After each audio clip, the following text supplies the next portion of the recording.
Hey everybody, welcome to the show, Around the Nation, right here, TYT Nation. Jeff Waldorf here with you. So Friday's show, we got some fun stuff, we got some disastrous stuff. It's the same sort of usual mix, but we're going to try and get through quite a few stories today, so we'll see where that gets us. Fun stuff on a very interesting team-up. It's sort of like a crossover event. If you thought the Avengers crossover event was really interesting, well, then we've got another crossover event in politics. Fun times. You'll find out what that is next segment. Then we have Trump staffers are a little frustrated that everybody in D.C. hates them and won't date them. That's fun. I like that. We also have a very important Supreme Court decision. Something actually good, so it's good news today. Then we have Bernie Sanders versus Nikki Haley on poverty in the United States. That is a very, very interesting segment. We also have the reorganization of the federal government under the Trump administration, what that would look like, and who is trying to do that. Then, fun little question on Scott Pruitt. And where the hell his emails went to. We're looking for some emails. Missing emails. And then we have news from Israel as well on the wife of Benjamin Netanyahu and corruption. So that's a fun little corruption story from overseas. So that's what we have so far today. We're going to try to get through those stories. If you haven't already, please give us a like and share in the stream. Sharing is caring, so if you can share that out to everybody else that you know, that would be great. All right. Another way to help the show is to support us through Patreon, patreon.com/TYTNation, and to use the Super Chat. So if you want to suggest stories or leave comments or anything like that, Super Chat is the way to do it. All right. So that said, let's man, it's a big story day today. So, like I said, I got a lot of stuff, and let's get right to it.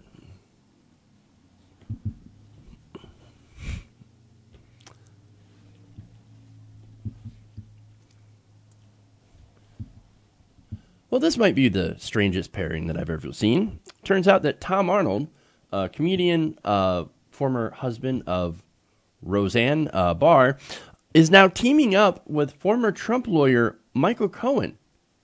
Well, that's interesting.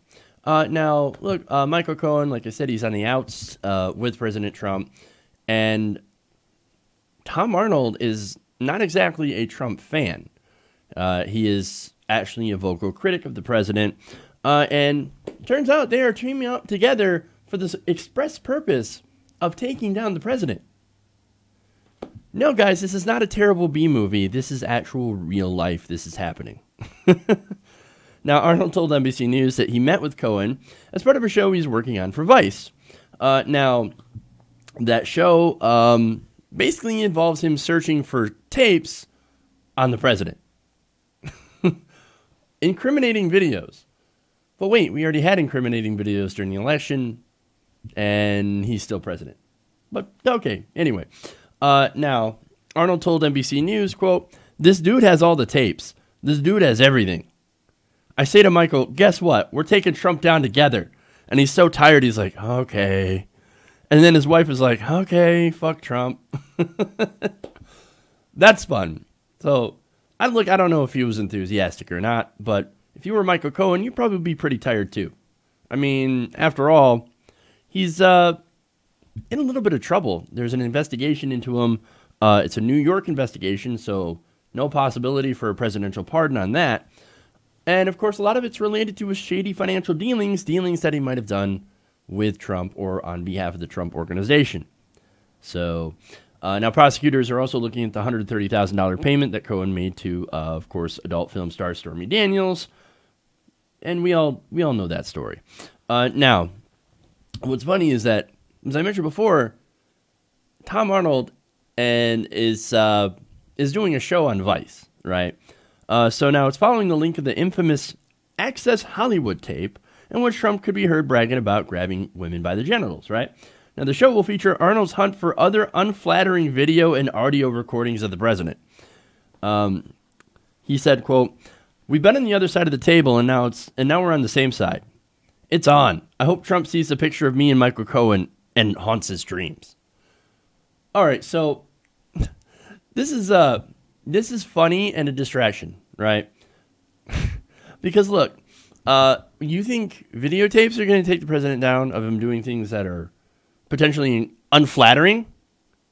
He's already on tape talking about grabbing pussy, sexually assaulting women, okay, without consent, without their permission. No, if you're sorry, you can just do it. That right there should have been it, but it wasn't. And of course, more stuff comes out about his previous dealings and things like that, and it's not enough. It's not enough. So, do you think his supporters care if there are tapes? No, he could do just about anything, and his supporters wouldn't care. He even joked about it. Oh yeah, I can go on Fifth Avenue and shoot somebody, and my supporters, they wouldn't care. Yeah, actually, look, depending on who they shoot, an African American guy or a Latino, his supporters would probably cheer for it. Yeah, you get him, Donald. You get him, Donald. No, this is about money. This is, look, Tom Arnold, he's cashing in. And I wouldn't be surprised if Cohen also might want to cash in as well. I don't know. But like I said, his supporters don't care about this. They don't care. They don't care. They don't care. The evangelical vote. Look, for example, over 80% of evangelicals support Donald Trump. Is Donald Trump even close to a religious person? No, of course not. He certainly hasn't lived like one. So they don't care. So as fun as this is, it actually doesn't do anything. And so here comes my point, right? You know what we should do instead of waiting for unflattering tapes to take him down? Or investigations? Like, look, I believe in the Mueller investigation, but I don't believe that's going to lead to the, impeachment or whatever of a sitting president. No, what we have to do is we have to beat Trump with policy. We actually have to beat Trump in an election. You want to take him down? Do so at the ballot box. And with politicians that will actually run on things that are popular. For example, Medicare for All has over a 60% approval rating. Much more so among millennials, somewhere around 69%. You run on that policy. Healthcare for everybody. Medicare for all. What about free public, tuition-free public university? How about a living wage? It's also incredibly popular. How about an infrastructure program that isn't a giveaway to giant corporations? What about taxing the rich, breaking up the big banks, actually going after real governmental corruption? All that stuff is incredibly popular. That's how you're going to win. Not pointing out, oh, whoa, Trump's bad. Trump did this. Yeah, we know he did it. And so, do you think his supporters care? They're not going to care at all. What we need to do is to get the massive amount of people involved and to the ballot box. And you do that, you give them something to vote for. Trump is bad is not an election strategy. And this Vice thing, look, it's a fun little cash grab. And that's fine. Hey, you know what? I might even watch it. So, to be honest, I'm not hating on that. But let's just tell it like it is. It's not going to be effective. You beat him on policy and at the ballot box. Okay. Now, more fun.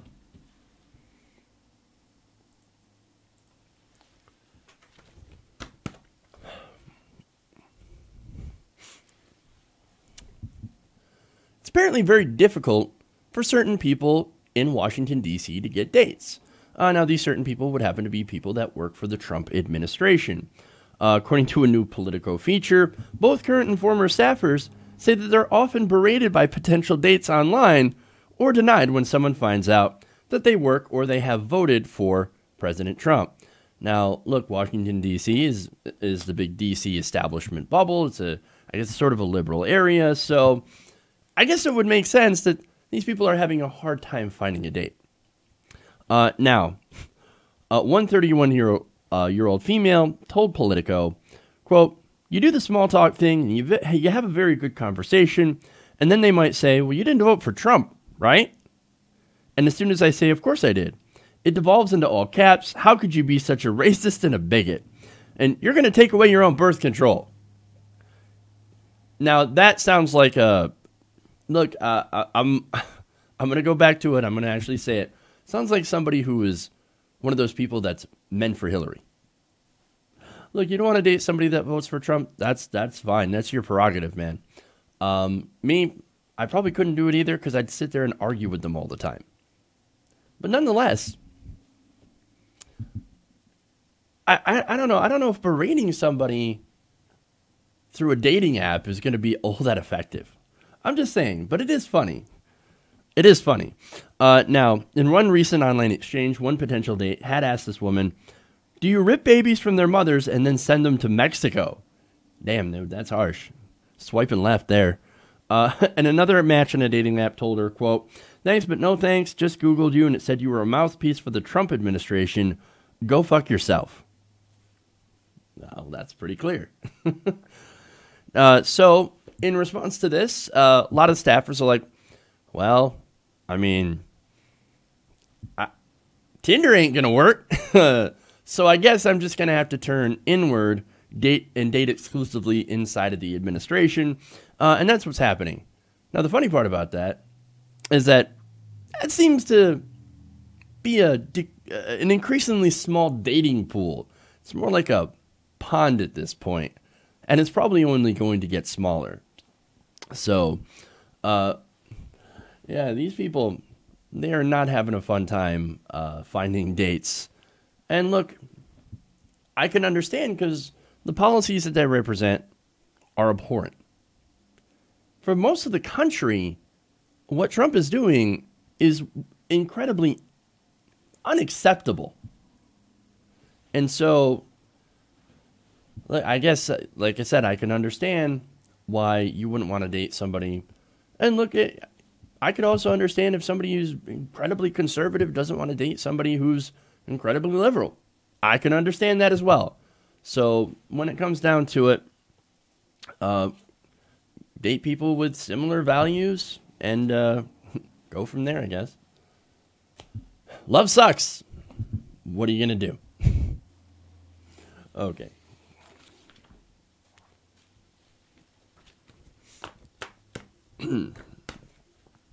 All right. Let's move on. Just real quick. Nope, that's not the right one. Okay. So now for some more serious stuff.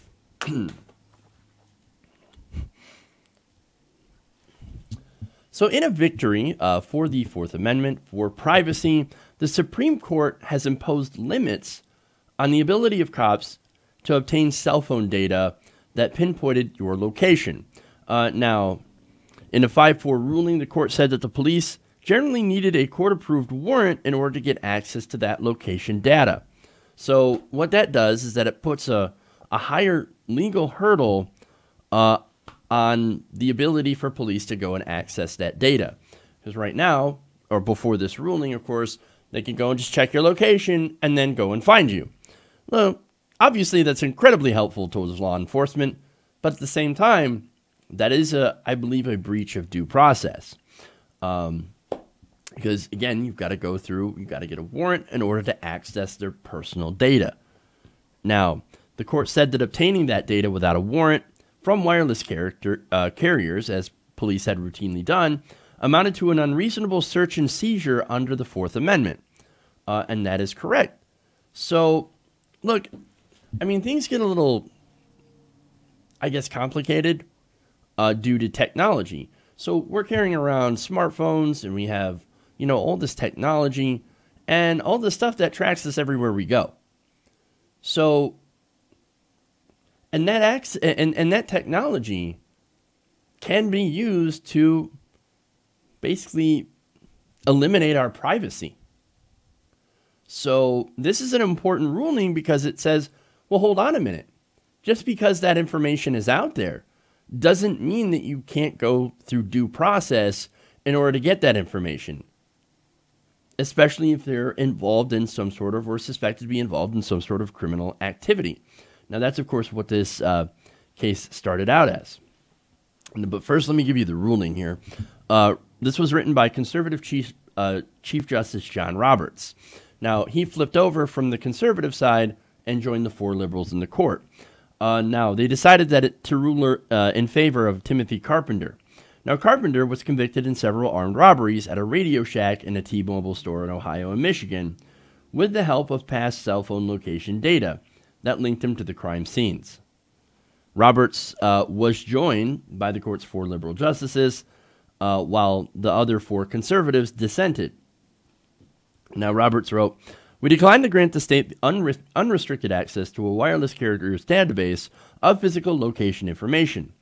He also addressed that the ruling still allows police to avoid obtaining warrants for other types of business records, and said the ruling did not address other emerging digital privacy fights, including whether police need warrants to access real-time location information, which I think would be incredibly important to privacy rights. Again, I believe there has to be some sort of line. Yes, allow police to do their jobs in order to actually catch criminals, but also allow for people to not just be tracked and not have police be able to go in and randomly take people's location data and all that stuff without some sort of warrant. So I think that it's really, really important that the ACLU launched this lawsuit, despite the fact that Tim Carpenter, yeah, he's a thief. He's kind of a douchey person, it sounds like. Nonetheless, we believe that he has due process. Now, let's see, let me go to one more thing here. In the ruling, Roberts said that the government's argument failed to contend with the seismic shifts in digital technology that made possible the tracking of not only Carpenter's location, but also everyone else's. And so I think that's one of the more important parts of that, because we do have this new technology.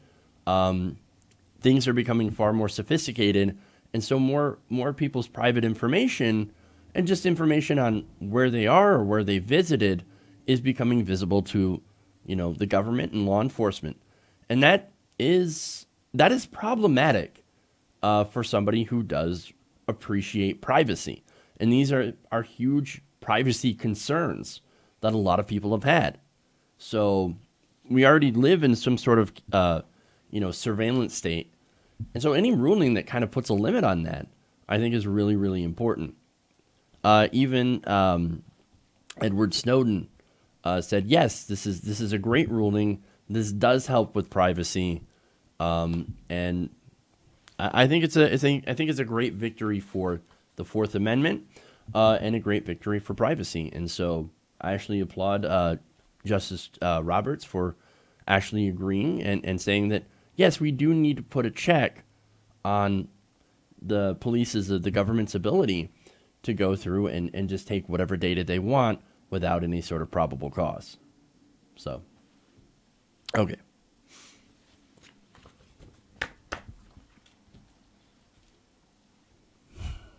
Moving on.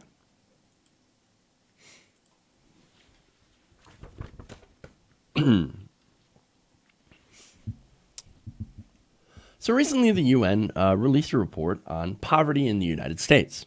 Now, it's a very scathing report, a very damning report, that basically said that the administration and their current policies are basically aimed to crush the poor, to punish the poor.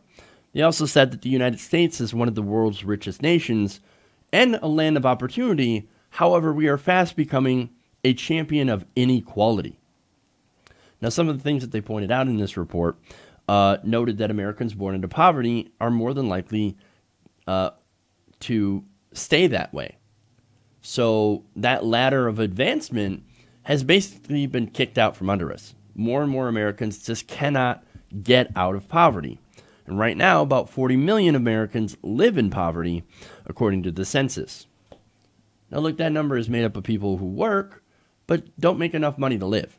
In case you're wondering, oh no, they're lazy. They're not, no, they're not getting jobs. Or no. There are people with 2, 3 jobs that still live in poverty. And that's the thing that you kind of have to get through to a lot of people because it sounds so unbelievable. What are you talking about? If you have a job, you shouldn't be in poverty, right? Well, it happens, and it happens all over America. And a lot of those people are considered to be underemployed. Now, Trump can sit there and say, oh my God, no, what are you talking about? We have a very, very low unemployment rating, and the economy is booming. Look at the stock market. The stock market is doing fantastic. Well, the unemployment rate, as I've said before, is not a good picture of actual unemployment because it leaves out a lot of people, the people who couldn't find work despite looking. They couldn't find good jobs despite looking and are no longer looking. They're not counted anymore. And, of course, the people who are underemployed are also not counted anymore. So that's a huge, huge problem. And we're not doing anything to address that. Now, Nolan English here, he runs an outreach program called Safe House. And he talked to CNN and he said about this, at least 40% of the people we serve are working. They're holding down 2 or 3 jobs, have children. They may be trying to land on someone's couch. Some live in abandoned buildings in their cars. Then they come here and they go on to shift. They work.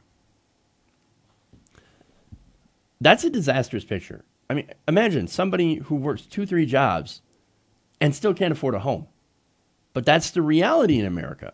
That's the reality in a lot of these bigger cities where the housing prices are insane. You have people that can't afford to live there. And then, of course, you have very, very wealthy people, sometimes coming in from other countries, buying up properties and raising housing values to the point of where most Americans cannot afford to live in these areas anymore. Now, it's not just that. It's not just people who can't afford housing, or it's not just about people who just work, but there are also people who are doing even worse off than those who are just underemployed. More than 5 million Americans, according to the report, live in third world conditions known as absolute poverty here in America. For example, in Lowndes County, Alabama, the report found that residents lacked basic sewage systems. So just imagine, you don't have a sewer system. These are people that are unable to afford to put a septic tank. And of course, some people constructed their own homemade sewage lines using PVC pipes. Now, that is incredibly disastrous. Not only that, but the UN study also found that 19 out of 55 people tested in Alabama had hookworm. Now, hookworm is found in developing countries. We thought that we had gotten rid of that in America in the 1980s. Well, it's back. It's because there is extreme poverty. And that poverty is intentional. And that's what a lot of people also don't understand. Now, a lot of conservatives, for example, will blame this on the individual. Oh, you're just lazy. No, just get out. Bootstraps. Bootstraps, go work. Well, again, as I mentioned, a lot of these people do work. But there is the massive inequality going on here, and it is intentional. It's intentional through governmental policy that happens to reward wealthy donors and leave out regular people. Now, the report touched on that. They said that Trump's policies were deliberately designed to remove basic protections from the poorest, punish those who are not in employment, and make even basic health care into a privilege and to be earned rather than a right of citizenship. And by the way, they're not just Trump's policies. They're Republican policies. These are the policies that the Republican Party has been pushing for decades. They want this. They like these policies. They stand by these policies. Now, the UN Special Rapporteur on Extreme Poverty and Human Rights told CNN also that, quote, contempt for the poor in the United States drives cruel policies. So they do this on purpose, not only to enrich their donors, but to punish the poor, because that's what they believe. Oh, poor people are immoral. Poor people are undeserving. Therefore, we shouldn't help them. We should kick them further while they're down. Now, the UN Special Rapporteur report got the attention of Senator Bernie Sanders. Now, Senator Bernie Sanders called on the Trump administration to, quote, take action to reduce shameful levels of poverty across the country. Now, look, that's Bernie Sanders. That's what he believes in. He's like, we shouldn't be in poverty. If you work for a living, you should actually get a living wage. I know, it's crazy, right? A crazy fringe socialist, right? Well, that's what the Trump administration would like to call him, and unfortunately a lot of centrists as well. Now, in response to that, U.S. Ambassador to the UN, Nikki Haley, she called this, quote, patently ridiculous. Not just a quote from Bernie Sanders, but also the entire report on U.S. poverty. She said it's patently ridiculous because America is the wealthiest and freest country in the world. Oh, we're so wealthy. We're so free. Yes, we're free to die without health care.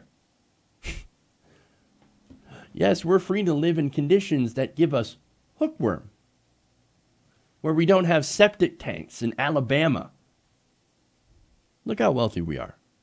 Look, in reality, that wealth is not being shared among the people. I mean, look, you can look at the recent Trump tax cuts, right? That Trump is claiming, oh, no, they're great for the economy. The economy is booming. Well, 83% of those gains from those tax cuts went to the rich, went to the top 1%.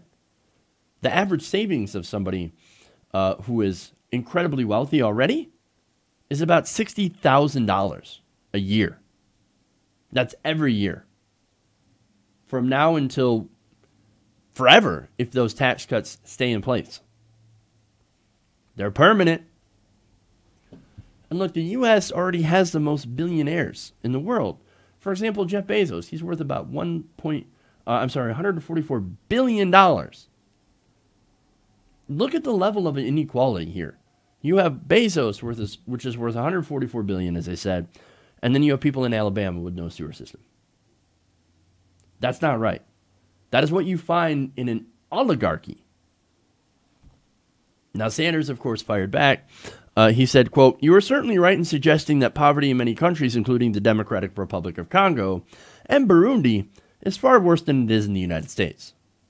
It's fair to point that out. But then again, what do Republicans like to use when you bring up the issue of poverty? Whataboutism. Well, what about those other countries that are much, much poorer? And look, you can't be poor here in America, is that famous segment on Fox News. You got a microwave. You're not poor. You got a refrigerator. You got a television or a laptop. You're not poor. Stop complaining. But in America, there still is a level of poverty here that shouldn't be. He said, quote, what is important to note about poverty in America is that it takes place in the richest country in the history of the world, and at a time where wealth and income inequality is worse than at any time since the 1920s. And I want to show you a graph here that kind of illustrates that point. Let me go. We all know this graph, right? Is productivity and wages. You can see from just after 45 on, right? You got wages and productivity in tandem, growing together, exceptional growth, right? And then about 74, 75, somewhere around there, they split off. Gee, I wonder what happened that time. Giant corporate tax cuts, right? Or the introduction of the idea that money is speech and that corporations are people. You have that great divergence here. You got productivity that continues to shoot up, but you got wages that are stagnant. They haven't changed, and they still haven't changed. We're more productive than ever before, and our wages are absolutely the same. That is not right. And you might ask, where did our productivity go? It went right into the pockets of the rich.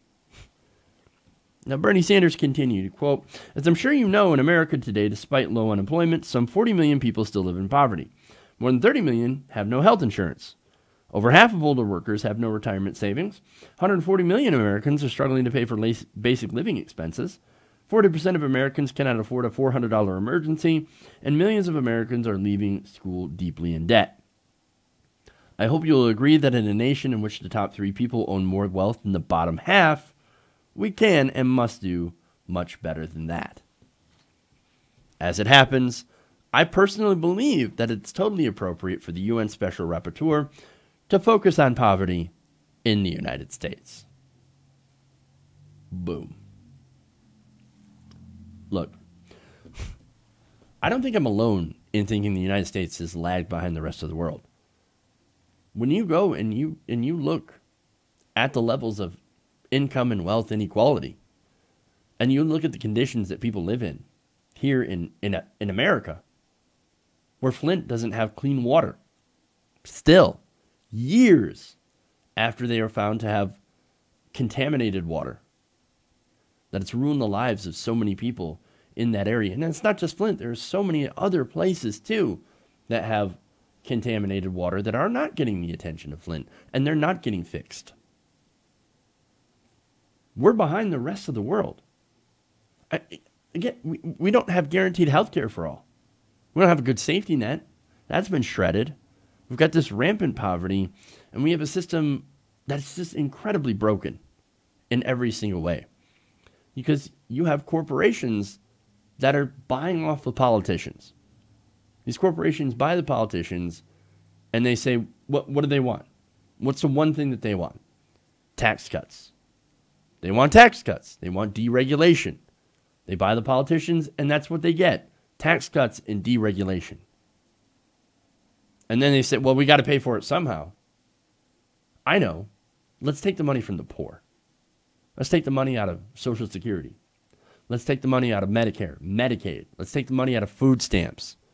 You saw the recent budget that was put forward by the Republican Party. $4.5 trillion in cuts.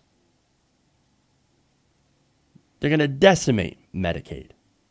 They're going to change food stamps to a block grant program. They're going to change Medicare. They're going to say, let's get in private options for Medicare to compete, instead of actually allowing people to buy into Medicare. No, you're going to keep them on the private insurance option, which has not been working. Look, this country is broken. And so, yes, the UN has every right to criticize what we're doing to our own people. We need to fix these problems. And to do that, we're going to need to get involved. We're going to need to vote. Midterms are incredibly important if you actually want to get politicians who are going to reverse this course. And if not, then we're going to keep going downhill. And I don't want to go down that road.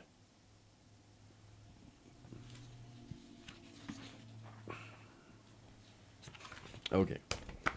So here's what I'm going to do. I'm going to take a break. We'll come back. We got a couple more stories here. So if you haven't already, please like and share this stream so you can send it out. Leave a super chat, and I'll read them as soon as I get back from the break. All right, everybody. See you in a few minutes.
It is an alien force, not of this world. That's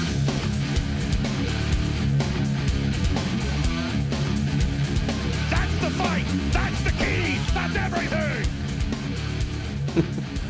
All right. Welcome back to the show. Round the Nation right here, TYT Nation. Jeff Waldorf here with you. Space Force. I still love that. I can't help it. Okay. So I've got a couple of super chats here. If you haven't already, please like and share. A couple from Coffee Crow. A colleague of mine excused Indian genocide. I'm assuming Native American, but I'm not entirely sure, by saying that they were animals and said this was protecting legal citizens. And then tried to excuse it by saying that they fought all the time too. Wow. So, yeah, that's the kind of mindset that we're seeing here. Playing all over again. These prejudices, these biases, racism, all that we're seeing. And it's not a surprise, but it is really, really sad that we still have that kind of mindset here in 2018. Now, Coffee Girl also says, the best part is that he's supportive of our troops and veterans. I guess he forgot about the code talkers, which is a great point. Also says, I'm directly related to Ira Hayes. He raised the Suribachi flag. Really going to say he's an animal too? Tiring. No, you're right. It is tiring to deal with people like that. It's disastrous. I'm not sure quite what else to say. It's gross dealing with that kind of just ignorance and prejudice, and it is tiring. And you know the whole irony here is, right? So you're somebody who's probably descended from immigrants, coming in and complaining about immigrants coming into the country. But wait a minute, your ancestors were the immigrants, and you wiped out the natives. Weird. It's just kind of funny how that, and it's, by funny I mean just the irony of the whole situation and the ignorance. But it is really sad. Okay. Anyway.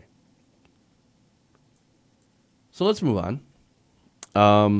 Let's talk about the federal government.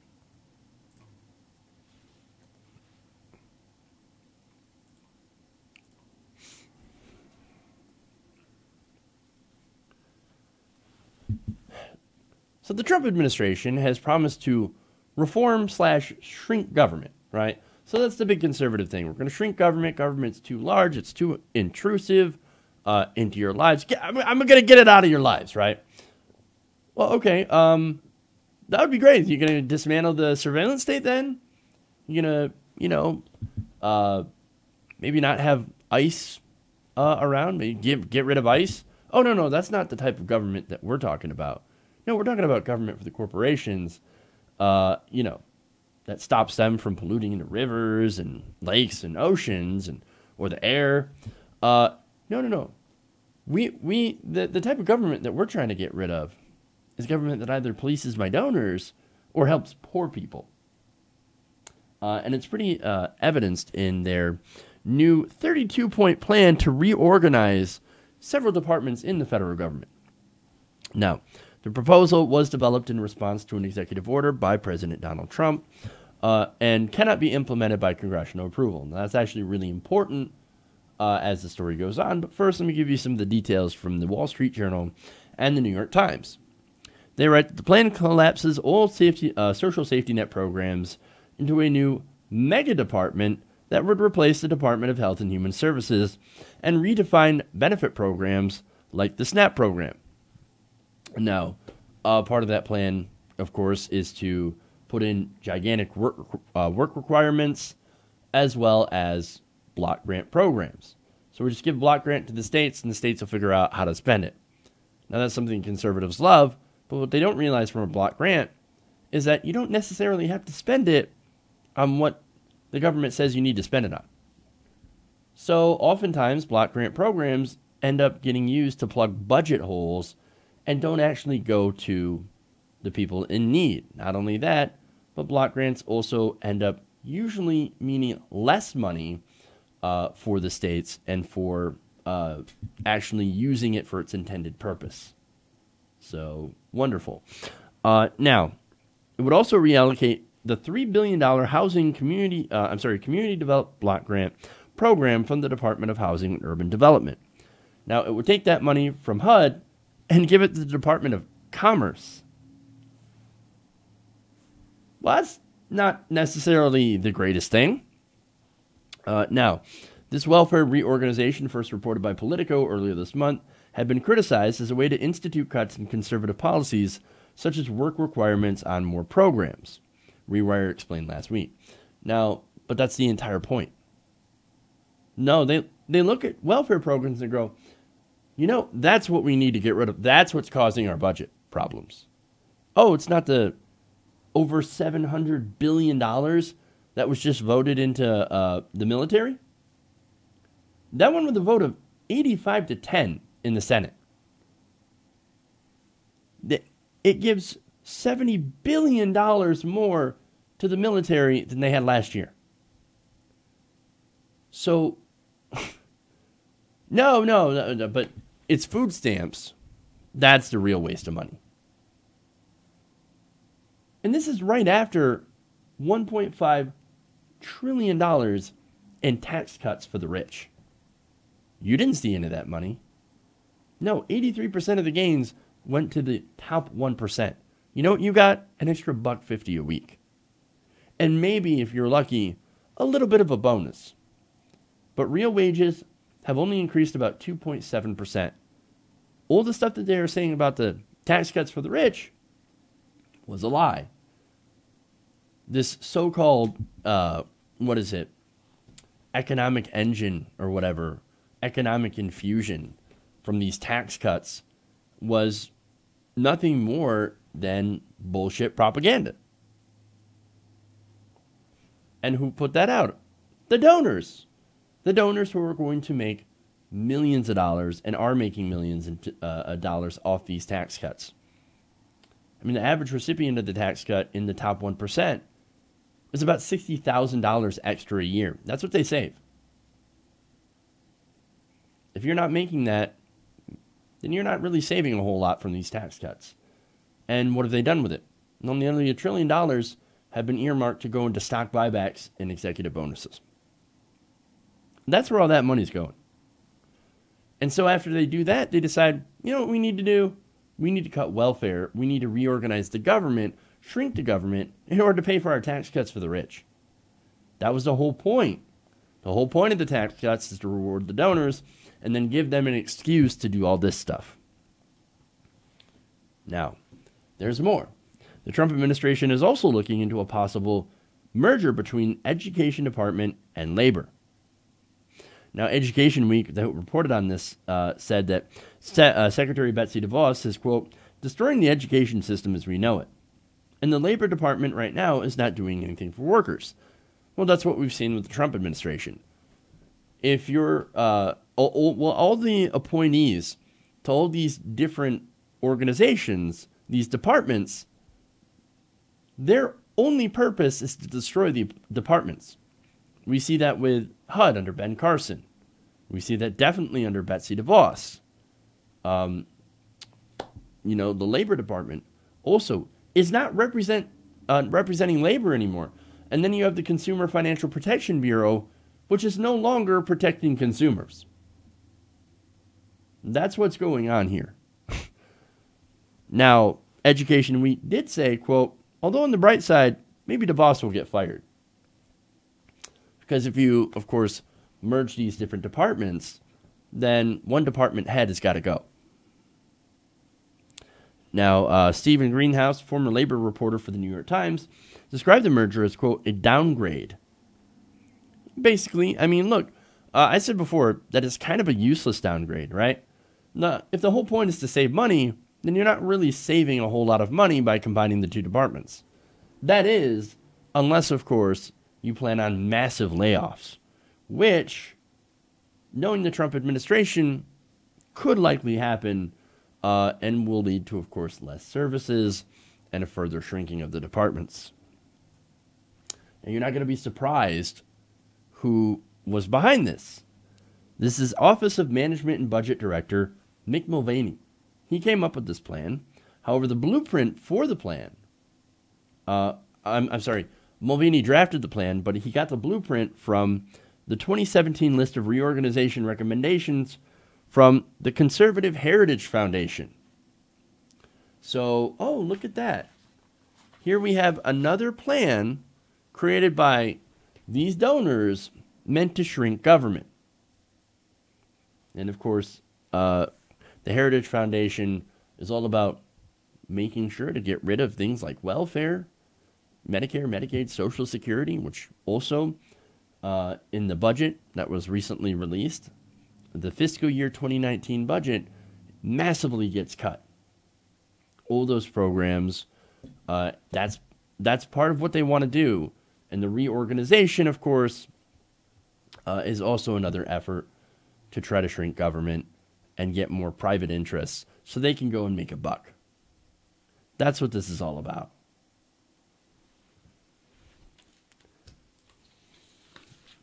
Okay.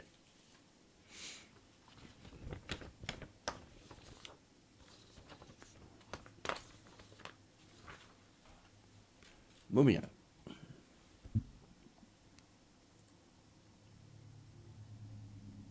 I don't think I have. Here we go.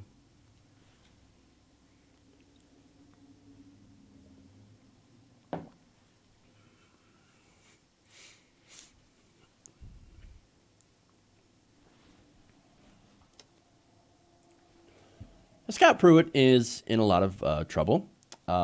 He is facing numerous investigations into misuse of public money. Now, this isn't involved in any of that. However, there may be some other shady things that Pruitt is up to. Now, apparently, he seems to have a few missing emails. Now, if his government record is to be believed, EPA Administrator Scott Pruitt has sent a grand total of 1 email to anyone outside of the EPA in his first 10 months on the job, according to a Politico report. EPA spokespeople say, no, he doesn't use email, so of course he's not going to have a lot of emails. No, he conducts business in person or over the phone. Well, that's interesting. It's interesting because, look, if you meet with allies and people in industry, as Scott Pruitt has done, it seems kind of shady that you would send only 1 email. Now, look, some, of course, have pointed out that he uses a private email to go and conduct business, as he had done while he was the Attorney General of Oklahoma. Now, he did that in order to keep certain meetings off the public record. So that's why you would use a private email. Now, what's also interesting about this, another piece of evidence here, is that his call log seems to be pretty empty for somebody who allegedly meets and calls with clients fairly often. That is weird. Now, the Sierra Club, in response to this, has filed a Freedom of Information Act request and has done a few lawsuits in order to get records of Pruitt's emails, of his correspondence. Now, they're also pushing the EPA to search Pruitt's private email accounts to ensure that he never used it for government work. Now, I seem to remember a few people making a big deal about that during the election from a certain candidate. But now, thankfully, we're also doing it to people in the Trump administration because it turns out that it is wrong to use private emails for public business. Why? Because accountability. That's the name of the game. We want to make sure that whatever business they're conducting on the level. That they're not doing something shady. As for Pruitt, I'm pretty sure he is doing something shady because after all, that's kind of what he's there for. I mean, we recently did a report where he's wasting taxpayer money on tactical pants and polos. So, of course, he's doing something shady. He represents business. He represents fossil fuel interests. Now, the Sierra Club also is looking to obtain more text messages and has received a few so far. And that suggests that much of Pruitt's contact with outsiders may have been conducted that way. So that is one avenue that I think that they probably should go for through text. Because, look, he's done some shady things already. For example, Pruitt has spoke with lobbyists. He stayed in an apartment paid for, or I'm sorry, not paid for, but owned by a lobbyist, and actually paid a pretty premium price for it. He's also had people set up international trips on his behalf, tried to get his wife a job. And so, look, you got to look into this guy. You're going to find, if you do, you're going to find something. This guy is probably one of the most corrupt people, besides President Trump, that we have in office right now. This is the swamp. This is the corruption. I could almost guarantee that if you do find this missing correspondence, you're going to find that he's up to some shady things. Just wait for it. Okay. Speaking of corruption, one more story here.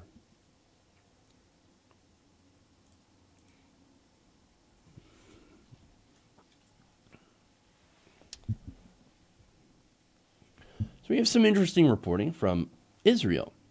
Turns out that Israeli authorities have indicted the wife of Israeli Prime Minister Benjamin Netanyahu on corruption.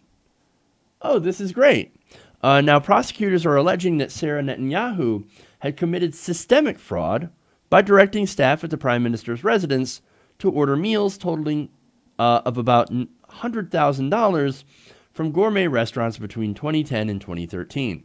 It turns out that you can't actually do that if you have a chef, if you have a cook that's employed. But apparently, for Sarah Netanyahu, not good enough. Oh, no, we got a chef. No, I have to go and order from these special places, these special gourmet restaurants. And I'm going to use it taxpayer money. Well, that's the problem here. Because she's stealing from Israeli citizens in order to fund her food habit, I guess, of ordering out. Why can't you just use your own money? It's not like you're already not rich and powerful. Oh, no. But I've got to go and use taxpayer money. I got to use their money. Look, anybody who's in Israel, who's Israeli, should be pissed. And look, I got to give credit to Israeli prosecutors for actually going and doing these charges. Now, she's also charged with aggravated fraudulent receiving of an item or items, fraud, or breach of trust, according to Ezra Seidoff, former Deputy Director General of the Prime Minister's Office. Also faces the same charges. Now, investigators allege that Sarah Netanyahu moved to hide the employment of a cook at the residence and that she knew ordering the meals violated the rules. So this wasn't like, oops, oh, I had no idea that these were against the rules. No, she knew the rules, and she's like, I don't care about the rules. I want to rob the Israeli taxpayer because I don't give a damn. What are you going to do? Well, she might actually be right about that if she had said something like that, because I think it is very unlikely that she will face any sort of harsh penalty for doing that. Because, let's be honest, people in power tend to get away with just about anything. That said, it's at least refreshing to see that there is some sort of action being taken against her. Now, of course, Benjamin Netanyahu, Prime Minister, dismissed the investigation. He's like, no, it's not a big deal. In fact, this is not the most important thing in the world. The procedure for replacing the light bulb, trays of food, the cup of tea was served to her father, a righteous man. on his deathbed. That's what he said last year about this investigation. Oh, they're going after such important things. I would say corruption in the government is pretty important. But see, that's how right-wingers are. When it's somebody else's corruption, oh, it's the worst thing in the world. But when it's their own corruption, oh, it doesn't matter. It's not a big deal. I mean, why are you going after my wife when it's over a cup of tea? It's the principle, right? And again, it's over $100,000 of Israeli taxpayer money in 3 years. That is important, and I think that does need to get punished. And I think people who do this kind of corruption need to be held accountable. So I do give credit to the Israeli prosecutors for actually pushing this case. Okay. That's it. That's all I've got today. So we actually got through quite a few stories today, so I'm happy about that. We'll be back next week, same time, same place, right here, TYT Nation. I do have a super chat to read from Mark Ortiz. It says 4 years Walmart FEMA camp conspiracies. Is it still? Are there still conspiracies? Yes. So that's something like, it's like an Alex Jones thing or something. Oh no, they're gonna lock us all into FEMA camps. Well, it turns out sort of true, but it's, instead of us, it's just immigrants that are coming across the border. And of course, he was wrong again because he's like, oh, that's going to happen under Obama. No, it actually happened under Trump. And is Alex Jones talking about that at all? Is he talking about the FEMA camps under President Trump? I doubt it.